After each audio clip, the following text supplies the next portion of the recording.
Assalamualaikum. Kita adalah manusia yang memiliki karakter yang berbeda-beda. Salah satu karakternya yaitu adalah empati. Kita paham bahwa dalam diri manusia level empati berbeda-beda.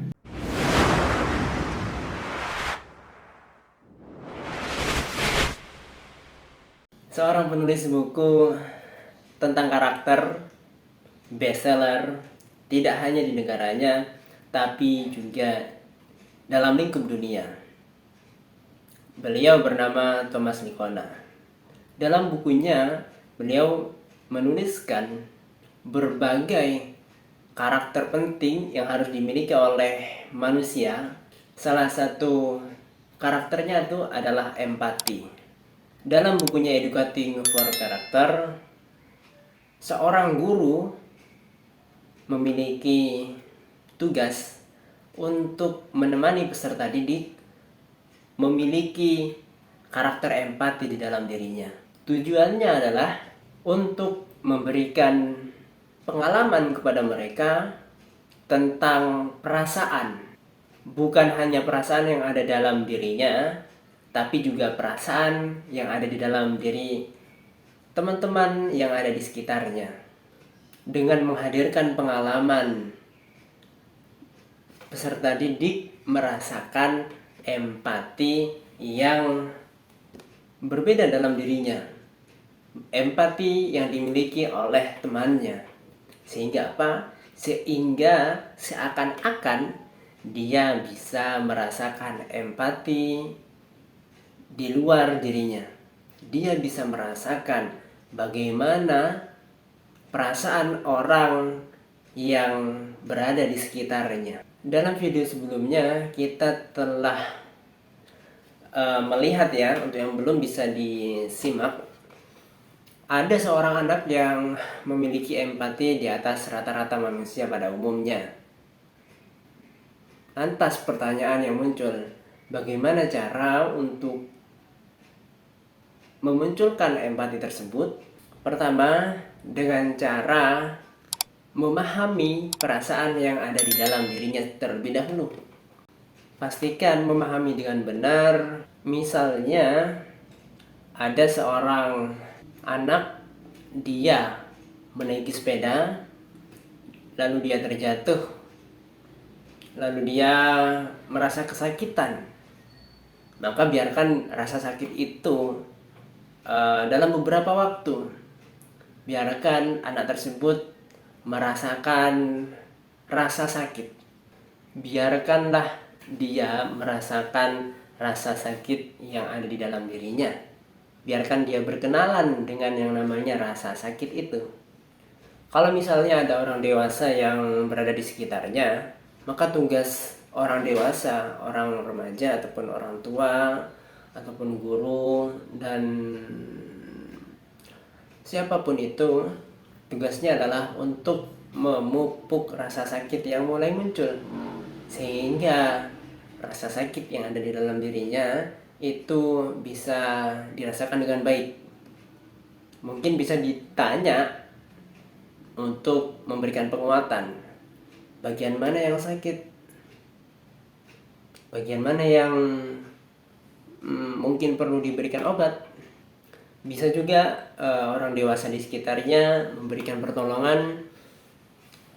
Sini, bagian mana yang sakit nanti akan diberikan obat untuk menyelesaikan ataupun untuk dalam membuat rasa sakit itu berkurang dan harapannya bisa sembuh.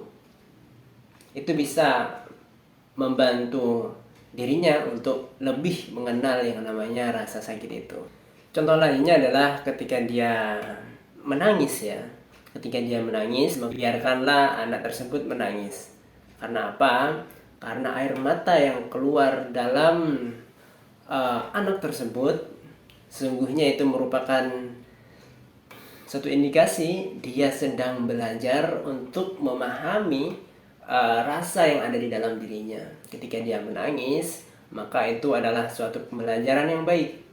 Jangan sampai kita menjadi mungkin sebagaimana orang tua lainnya ya, yang mana ketika ada anak menangis, dia memberikan gadget kepada anaknya, lalu anak tersebut memainkan gadget, mungkin bermain game, dan sebenarnya tidak menyalahkan hal tersebut juga.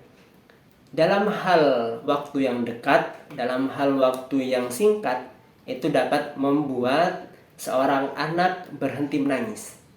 Jadi kesedihannya berhenti secara instan. Tapi perlu diketahui, apapun yang dilakukan dengan cara instan itu hasilnya di masa mendatang tidak akan berakhiran baik. Pastikan dia sudah memahami perasaan yang ada di dalam dirinya.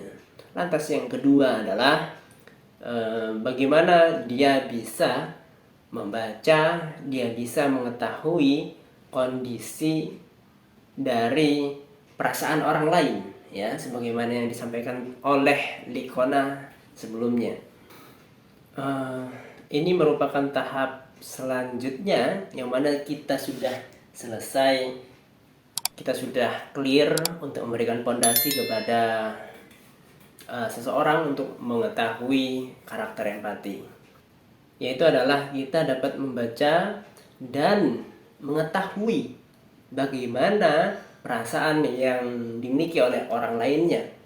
Kalau misalnya ada seorang anak tersebut bisa memahami, mengetahui perasaan yang ada di luar dirinya. Sebagai contoh, ketika kita itu mengajak seorang anak ataupun mengajak orang lain ya ke suatu taman, sudah pasti di dalam taman tersebut ada orang yang mungkin jalan kaki, ada mungkin yang sedang jogging, ada juga yang menaiki sepeda. Dan di tempat itu misalnya ada suatu kecelakaan, ada kecelakaannya itu ada orang yang naik sepeda lalu dia terjatuh. Ketika orang yang kita ajak, entah itu adik kita ataupun orang yang lebih muda daripada kita, dia itu bisa melihat kejadian itu, melihat orang lain jatuh dari sepeda. Dan ketika dia melihat, dia sudah memahami rasa sakit yang ada di dalam dirinya, maka dia akan memunculkan, dia akan memanggil kembali rasa sakit itu dalam dirinya. Sehingga ketika dia melihat itu, melihat seorang terjatuh dari sepeda, maka juga dia akan merasakan bahwa ketika jatuh dari sepeda itu akan merasakan sakit. Bisa juga kalau misalnya kita tidak keluar rumah, kita bisa menghadirkan suatu kisah, menceritakan suatu hal, menceritakan tentang kisah-kisah kepada adik kita ataupun orang lain. Kita bisa memberikan tontonan, nonton film bareng misalnya. Dan setelah itu kita memantik ya dengan sebuah pertanyaan. Kita memantik dengan sebuah pertanyaan berkenaan tentang empati. Dan itu merupakan salah satu hal yang bisa kita gunakan untuk memberikan pelajaran, memberikan pengetahuan, pengalaman kepada adik kita ataupun murid kita ketika berada di sekolah. Yang terakhir, ini adalah tahapan yang kalau menurut saya pribadi adalah tahapan yang paling tinggi ya. Karena apa? Karena dalam tahapan ini seorang itu tidak hanya memahami dirinya sendiri, tidak hanya memahami apa yang dirasakan oleh orang lain, tapi juga dia turut andil dalam perasaan yang dirasakan oleh orang lain ya. dalam bahasa mudahnya itu mereka bisa membersamai orang yang berbeda perasaannya dengan dirinya. Dan pada tahap ini teman-teman, sesungguhnya bukan berarti ketika kita turut andil, ketika kita itu membersamai orang lain, membantu orang lain, itu menjadi yang namanya bunglon-bunglon sosial. Maksudnya apa? Maksudnya membantu semua orang yang membutuhkan,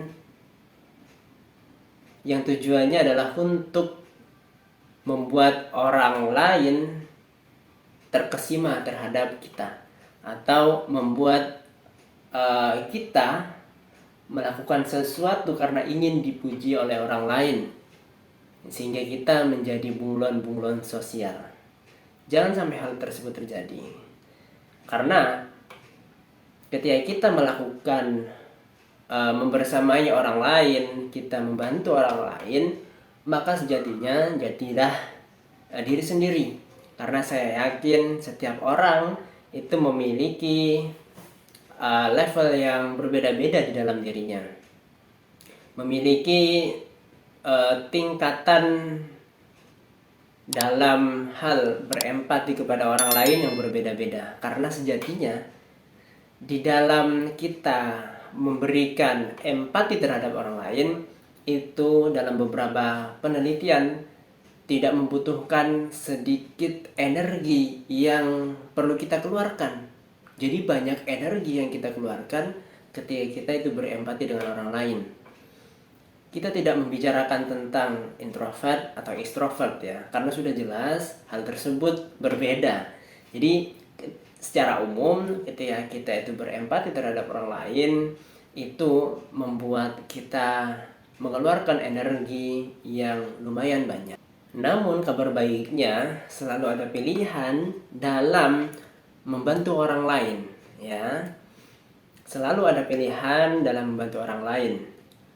Kalau kita ambil contoh sebelum-sebelumnya ya, ketika ada orang lain yang terjatuh dari sepeda, maka pilihan-pilihan kita berempati, pilihan-pilihan kita untuk membantu orang lain itu, yang pertama kita menghampirinya dan kita membantu memberikan obat, kita membantu pertolongan pertama misalnya. Itu yang pertama. Yang kedua, ketika kita itu melihat orang lain terjatuh dari sepeda, kita minta bantuan kepada orang lain untuk menolong orang tersebut. Jadi perantaranya bukan kita, tapi kita sebagai penjembatan agar orang lain yang lebih kompeten, yang lebih mungkin memiliki energi banyak untuk membantu orang lain. Dan yang ketiga, kita bisa hanya mendoakan orang tersebut ya, agar orang tersebut itu bisa sembuh. Dan yang ketiga ini biasanya adalah ketika kita telah meminta orang lain untuk membantu mereka. Ya kita doakan ya, semoga jatuhnya itu tidak terlalu parah, ataupun semoga luka yang diakibatkan itu bisa segera pulih, bisa segera sembuh. Di zaman yang serba canggih sekarang, sebenarnya dalam kita itu menjadi orang baik, kita membantu orang lain, itu tidak sulit sebenarnya ya. Karena kalau misalnya ya kita